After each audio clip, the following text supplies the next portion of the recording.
America की जानिब से नया टैरिफ आयद किए जाने के बाद आज मुतादिद एशियाई ममालिक मार्केट्स में मंदी देखी गई है।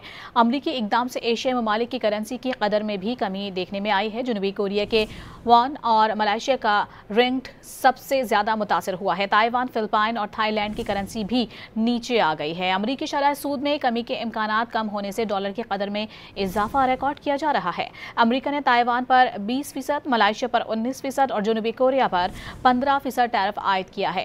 दूसरी जानिब अमरीकी स्टॉक मार्केट में आज कारोबार के आगाज पर मंदी का इम्कान है। आपको इस खबर से मुताल्लिक आगाह कर रहे हैं कि अमेरिका की जानिब से टैरिफ में रियायतों से पाकिस्तान को क्या फ़वाइद हासिल होंगे। इसी पर बात करेंगे। मुमताज़ माहिर मईशत और SDPI के executive director doctor Abid Qayyum हमारे साथ मौजूद हैं। डॉक्टर साहब, बहुत शुक्रिया। बज़ाहिर पाक अमेरिका टैरिफ एग्रीमेंट दोनों मुल्कों के लिए 1-1 पोजीशन पर है, क्या कहेंगे इस पर? अमेरिकन एडमिनिस्ट्रेशन की तरफ से इस वक्त जिन नए टैरिफ्स की अनाउंसमेंट हुई है उसमें पाकिस्तान पे 19% टैरिफ जो हैं वो लागू किए गए हैं।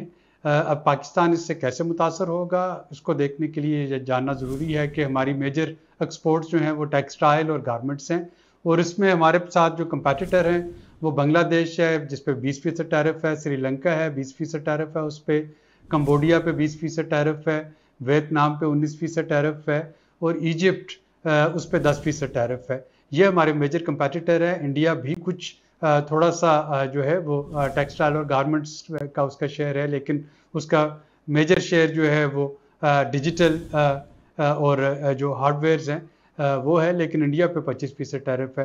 अब अगर हम देखें तो मुझे लग ये रहा है कि ये बिजनेस एज यूजुअल ही रहेगा, क्योंकि सबके लिए टैरिफ जो हैं वो यकसम बढ़ गए हैं सिवाय इजिप्ट के जिस पे कि सिर्फ 10% है।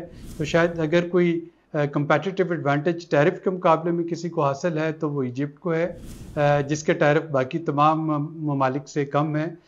जो हमारी लीग है पाकिस्तान, बांग्लादेश, श्रीलंका, वियतनाम, कंबोडिया, तो मोर और लेस हम 19-20 जो है टैरिफ इसी में है, तो शायद इससे बहुत ज़्यादा फ़र्क नहीं पड़ना चाहिए। अगर हमारी इंडस्ट्री जो है उसकी एनर्जी एफिशिएंसी और प्रोडक्टिविटी बढ़ जाती है, एनर्जी उसको चीप मिलना शुरू हो जाती है, तो हो सकता है कि वो ज़्यादा बेहतर प्ले कर सके। लेकिन मेरे ख्याल में इसका जो मेजर इफेक्ट ही है वो अमेरिकन कंज्यूमर होगा जिसको प्रोडक्ट्स महंगी मिल रही होंगी। बाकी एक्सपोर्टर्स के लिए शायद ये बिजनेस एज यूजुअल रहेगा।